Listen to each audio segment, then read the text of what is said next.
تعالى تعالى شوف الصورة دي كويس. الراجل اللي فيها شكله طيب قوي. ايه؟ طلع القاتل؟ طب بص في الصورة التانية كده، بيحبوا بعض قوي. ايه؟ نسيها يوم فرحهم في البنزينة؟ دقق في كل صورة كويس، ممكن يكون في مشهد هو اللي قلب كل الحكاية، ما تتغفلش، كل الحكايات حقيقة.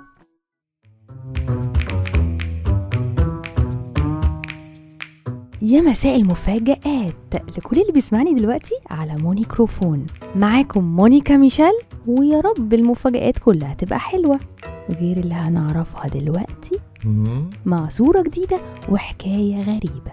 ركز كويس لأن الأحداث ممكن يكون فيها بلوت تويست يقلب كل الحكاية، فما تتغفلش. والآن هتاخدنا الصورة ونروح لأمريكا في مدينة ديترويت يونيو 2014. لو بصينا كويس هنشوف أب مسكين اسمه تشارلي بوثويل الرابع بيجري ورايح لاسم الشرطة. وأول لما دخل قعد يعيط ويقول للظابط ابني اختفى فجأة وبقالي يومين مش عارف عنه حاجة. الظابط هداه وقال له ما تخافش حضرتك، اقعد استريح وهنعمل محضر حالا وندور عليه، بس قولي الأول اسمه ايه وعنده كام سنة. رد وقال له ايوه ابني اسمه تشارلي بوثويل الخامس وعنده 12 سنة بالظبط. الظابط سأله طيب محدش من الجيران شافه؟ رد وهو منهار محدش يعرف عنه حاجة، محدش يعرف عنه أي حاجة. خلص الظابط المحضر من هنا وبدأت الشرطة في تفتيش كل مكان، وبرضه ملوش أي أثر. بعدها الأب ظهر في أكتر من قناة تلفزيونية وكان بيطلب من كل الناس يساعدوه علشان يعرف يلاقي ابنه. ومن بين القنوات دي طلع ضيف في برنامج مع مذيعة مشهورة اسمها نانسي جريس. قاعد في البث المباشر زعلان وفي منتهى الحزن وبيقول مش قادر استوعب اللي حصل، ابني اختفى فجأة ومش عارف اوصله. تفتكروا ممكن يكون اتقتل؟ لا، اللي حصل فعلا يصدم. وهو لسه بيتكلم فجأة نانسي قطعته وقالت له سيد بوثويل عندي خبر عاجل، الشرطة لسه مبلغانا حالا انهم لقوا ابنك وعايش وكان مستخبي في قبو بيتك. الأب اتجمد مكانه وفتح عينه وخد نفسه جامد وبص للكاميرا وقال ايه مستخبي فين؟ في بيتي؟ ردت نانسي ايوه لسه وصل لنا الخبر ده من الشرطة دلوقتي.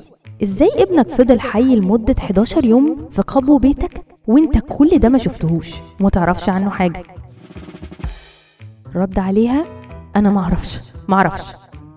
وهنا الناس كلها اتصدمت والشرطة بدأت تشك، خصوصا ان القبو ده مش مقفول ومحدش اشتكى من اي ريحة او حس باي حركة. والشكوك تكبر لحد ما جه وقت التحقيق والولد قال بابا ومراته كانوا بيضربوني وخبوني تحت عشان محدش يعرف يلاقيني. وفي اللحظة دي القضية كلها اتقلبت والشرطة عرضت الأب على جهاز كشف الكذب، لكن مراته خافت ورفضت خالص إنها تتعرض على الجهاز، فبقت أوتوماتيك كده متهمة.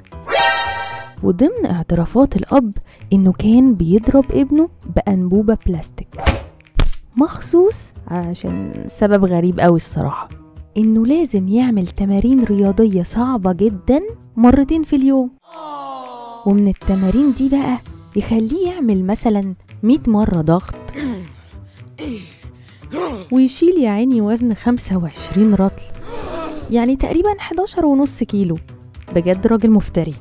المهم جه وقت الحساب بقى. المحكمة حكمت عليه ب 18 شهر. مش بس كده، يفضل تحت اختبارات صعبة جدا بسبب تهمة الاعتداء من الدرجة الرابعة، واتسحبت منه حضانة الطفل. أما تشارلي الابن نقلوه لعيلة تانية تحت رعاية الحكومة، وبقى حديث كل الصحافة الأمريكية وقتها. أحسن ليه الصراحة، ونتمنى لك يا تشارلي حياة أفضل. قولي انت بقى، مين الشخص اللي كنت فاكره طول حياتك إنه موسى بس طلع فرعون؟ وإيه الموقف اللي فضح لك الشخص ده؟ وحالا خلصت حلقتنا وهنقلب صورة النهاردة، واستنوني الخميس الجاي لما تدق 7:30 بالظبط مع صورة جديدة وحكايتها الحقيقية الغريبة في برنامج ما تتغفلش. كنت معاكم مونيكا ميشيل على مونيكروفون.